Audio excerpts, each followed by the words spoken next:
Hey guys, Jim here, doing part two on the Rockstead SHIN in-depth review. We had left off with talking about comparisons and the rare occasion that I used the word perfection. And I'd only used it in two other videos that I have here. I've got some knives that I feel are fantastic. I'm in love with the collection that I have accrued. But I've only been able to use the word perfection as it applied to my Todd Begg Bodega. I've yet to really find a flaw, and my Will Moon Mark 6. So for me to actually use the word perfection here, I hope you understand that I'm not overselling this when I use that word, because it's a treasured word that I don't use often. And hopefully that will impress upon you just how incredible I feel this knife is. And I know that not everybody is going to drop $1,200 to $1,300 on one of these.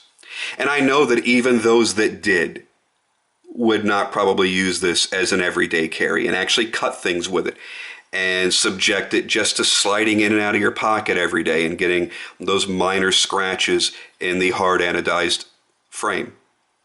I'm going to, because I plan on owning more of these. I do plan on getting the ZDP 189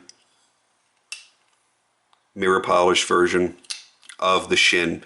And, you know, maybe after some time of owning two SHINs, I will buy the Tay. Now, the Tay goes up in money. Now you're talking $1,500 to $2,000. Yes, the full boat Tay is $2,000 for a 3.5-inch folding knife that doesn't, you know, say Rick Hinderer on the side with a super cool custom Hellfire grind. And it doesn't say Mick Strider inside of the blade choil.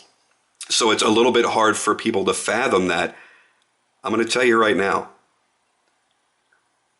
it's been a long time since I've been this impressed over anything, especially something that I was as skeptical of as I was of Rockstead. I haven't had the luxury of going to any of the knife shows because there are none down in my area. You know, for me to fly up north to do the East Coast Custom Knife Show or to go to Georgia, my work schedule simply prohibits it, unfortunately. I am going to work on that for the fall show, though.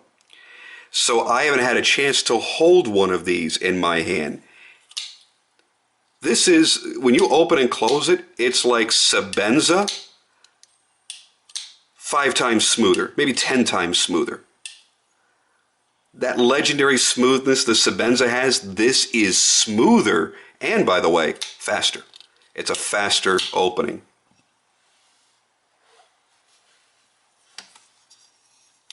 Yep, every bit as smooth as this, maybe definitely more so. And I have not, I got to put some grease in there. But definitely smoother and faster, and just wow. The way that it's shaped, very organic to fit the human hand, or the monkey's hand, if you think I'm exaggerating by using the word human so graciously. Like I said, it's almost sexy the way this knife feels in the hand. The jimping is utterly useless. That does absolutely nothing. It's far too fine and too rounded off to be useful. And I suppose you might want to call that jimping in the scale. Maybe if you were really bearing down into it, but no, I mean, that's pretty useless too. No jimping back here. This was not made to be really a tactical or combat knife.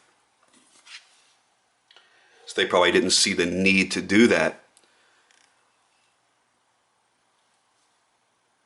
I have a hard time when I try to justify things sometimes. Justify the amount of money that I'm going to spend. How long is it going to last me? Is it going to be everything that I need? Everything that I want? Everything that I desire? I think this is going to be it, and I think this is going to be one that's going to stay sharp and be reliable for pretty much a lifetime. One of the neat things I noticed off their website was, again, when they say just do a minor stropping no more than 2 or 3 times per side, which is crazy. I'll do any of my other knives, 10, 20, 30 times per side to get back to its razor sharpness. 2, 3, 4 times per side. Just by doing that after any kind of use, you will never have to sharpen it for at least 3 years. Impressive. More impressive, I would not want to sharpen that blade. Could you imagine buggering that blade up? If you send it to them, they'll resharpen it the same way they sharpened it when they made it for you. For free. You pay the shipping, and I'm sure shipping to Japan and getting it back is not an inexpensive thing, but if you're not in a hurry, and hey, you've got other knives, do it. You pay the shipping, I don't know, 10, 15, 20 bucks, and you're going to get back a factory fresh edge that's not going to get buggered up. The finish isn't going to be screwed up. Because would you really want to screw that up? Look at the beauty of that blade. One of the interesting demos that I've heard about that Mr. Hanada does is he'll take the knife, lay it down, he'll strop it a couple of times, lay it down like this, after chopping bamboo for 5 minutes, and then drop a piece of paper edge down on it, and just under the weight of the paper, it slices the paper. Yes, I realize that paper is never going to attack me. I realize my life will never be in danger because of college ruled paper. But the real definition for a lot of people is slicing the thinnest paper possible. And the thinnest I have access to is phone book paper. You saw me do that the other day on the unboxing video. A recent challenge that's gone around YouTube lately was McDonald's hamburger wrappers. They are, from what I understand, unusually thin and unusually difficult to slice. I will get my hands on one and try to degrease it. And then I'll do the same thing here on camera as a VR. That's fine. I think it was Smoke Eater that started that, or somebody started it and tagged him in it, and then he tagged some of his friends. I have just no worries that this is going to cut anything that ever comes in its path. I mean, this is just a screaming, sick, wicked edge. I was very relieved when I read more in detail about the manufacturing of the knives. It helped to justify the expense. You know, I was thinking, if this is an all aluminum knife and, you know, this and that, and to find out how the internals are made, like I discussed in part 1 of this video, I have no problem at all. Now, just to prevent myself from getting fingerprints all over it when I do this, I'm just going to use this microfiber cloth. This is not how I handle my knives. I don't care if I get fingerprints on them, but I don't want you to have to look at fingerprints. There is not a slight bit of wiggle in any direction on this blade. Lockup is nice. The lock bar is very, very thick. It's steel on steel. I don't expect it to ever wear. I'm going to assume it's going to lock up in the exact same place forever. How amazing is that? This is a lot like finish work that's done on my watch. That mirror polished, just like liquid black. It's exceptional. And I'm going to tell you this right now. I know it's difficult sometimes to spend this level of money on a knife that's not completely custom built. But I mean, it is a factory custom, so you can at least, you know, this is like buying a Medford or buying a you know, a Strider or whatnot. You're getting, or a Hinderer or a Bodega or, you know, Todd Begg. You're getting that level of precision. I don't want you to think any less of it. The steel is exotic. You know, it's Hitachi steel, to the best of my knowledge, only available in Japan. You're getting something that's so specialized and so unique and so useful. If you can get over the fear of, you know, damaging or showing wear on such an expensive knife that you put so much into, get one, try it, get past all that, enjoy it for what it is. It's a knife. It's not made of solid gold or anything. It's a knife. It's meant to be used. Go out there and use it and have fun with it. I will do some future uploads with this knife, doing some various cutting tasks, maybe some sort of torture test within some sort of normal limitations. I'm not going to go out go out there and start, hammering it into friggin' cinder blocks or anything. I'm not an asshole, but within reason, I will display to you how functional I believe this knife really is. So in closing, is it worth the money? I personally feel it is. I feel from the construction, I mean, again, you can't even feel the seam where the frames go together. Everything is done to laser precision. The steel is super high quality, high speed Hitachi steel. The DLC coating is your rust barrier. It's like liquid black metal.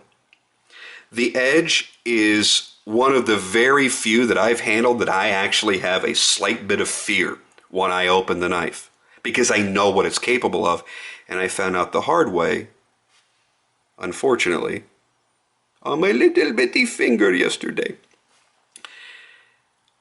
It's something that's going to see a lot of pocket time. It's something that may even somewhat retire some of my other EDC knives in this same size. So as you can tell, I'm pretty damn happy with my choice. Pretty damn happy. Like I said, I did a trade for this one. I'm very happy with the how equitable the trade was. So I think this is fantastic. And I'm going to be purchasing in the next, I don't know, probably in the next couple of weeks, I'm going to purchase the other version of this knife. Just so I have them both. I'll decide which one gets more hard duty, but they're both still going to be used because y'all know me. No safe queens here, baby. So hopefully that helped to rationalize to you, for those of you that you left a lot of comments on the unboxing video, and I thank you guys for that. Hopefully that helps you understand a little bit. Check those comments as well, because Elliot from Ferrum Forge, who is the steel god, I mean, this guy researches steel more than you can possibly imagine. He left some great notations that I have no access to right now about this particular steel and what kind of quality it is. So I hope this, guys, I really hope that this gave you some inkling, some small glimpse into how amazing the knife really is. Because like I said, even I wasn't sold on it until I opened that box and I put it in my hand. And once I felt it, I knew. And maybe that's what it's going to take for you. Maybe a 20-minute video and a 15-minute video from me still isn't going to be enough. I'm not trying to sell you the knife. I make no money. I have no vested interest in this or any other knife made. But I love to share my experiences, and I love to turn people onto things that maybe otherwise they wouldn't have had access to or gotten the information on. Because you can go out there and search. There's not a lot of people talking about these. There's not a lot of people here in North America that have them. There are some. There are a couple of, posts here and there, and there are a couple of videos. Most of the guys seem to be Russian and stuff. I mean, so now to get a full HD quality video and hear from my experiences why I think it's a great knife, if that pushes you over the edge and you were to buy the knife or somehow get into the knife and you feel as excited about yours as I feel about mine, that makes me super happy to turn somebody onto something this fantastic. And if you think I'm crazy, you think I'm gushing and I'm giving it more credit than it's due, all I can say is, put one on your hand. Put one in your hand, and I really think you'll change your tune. So anyway, I'm going to sign off for now. I'm going to try to get both of these uploaded at the same time if I'm able to. I want to thank all of you so much for subscribing and being so active on my channel and commenting and just being overall pretty damn awesome, folks. And thank you all for that. I really appreciate it. And I hope it's videos like this that keep you coming back for more. If you have any questions or any ideas, I'm still looking for ideas. If you want to shoot out some for cut tests, things that you'd like to see me cut with this, let's make them not so sticky. I prefer not to have to overly clean this blade too much, but getting citrus juice and crap on it, that's just not a good idea unless I have to. So yeah, shoot them out to me. I'm going to go for now. Thank you guys again, and we'll see what happens with the next acquisition.